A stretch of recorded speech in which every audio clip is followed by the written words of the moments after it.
Gələn aydan etibarən ədəbi yeraltı mexanizmin daha da genişləndirilməsi nəzərdə tutulur.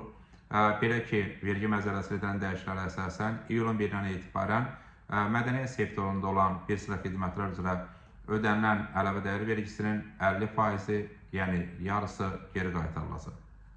Belə ki, həm teatr nümayişi, film nümayişi və digər xidmətlər üzrə mədəniyyət sektorunda vəsait ödənilən zaman ödənilən vəsaitin ƏDV-sinin, əlavə dəyər vergisinin 50%-nin geri qaytarılması nəzərdə tutulur.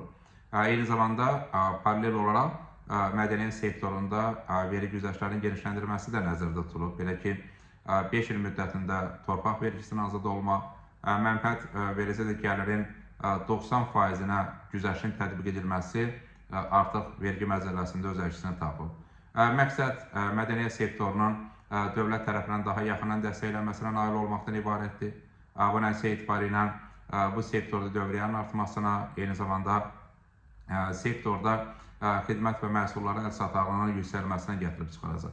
Gözlənir ki, vergi güzəştlərinin tətbiq edilməsi mədəniyyət sektorunda xərclərin azalmasına səbəb olacaq. Çünki nəticə etibarilə tətbiq edilən vergilər və vergilərin azaldılması, güzəştlərin tətbiq edilməsi maliyyə dəyərinin azalması anlamına gəlir. Bu kontekstdən təbii ki, biz mədəniyyət sektorunda xərclərin azalmasını müşahidə edəcəyik.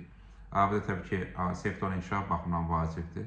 Eyni zamanda ƏDV geri alın tətbiq olunması və nəticədə təbii ki, ödənilən əlavə dəyər vergisinin bir hissəsinin geri qaytarılması nəticə etibarilə həm də xidmətlərə, məhsullara tələbi artıracaq. Bu da təbii ki, sektorun inkişaf baxımından vacibdir. Vətəndaşlarımızın daha çox xidmət alması və eyni zamanda ödənilən əlavə dəyər vergisinin yarısının geri qaytarılması aspekti ilə vacibdir. Bu baxımdan gözlənir ki, bir tərəfdən təşviq mədəniyyət sektorunda xərclərin azalmasına, digər tərəfdən mədəniyyət sahəsində təklif edilən xidmətlərə tələbin artmasına gətirib çıxaracaq ki, bu da bütövlükdə mədəniyyət sektorunun inkişaf baxımından vacib dəyişikliklərdən biridir.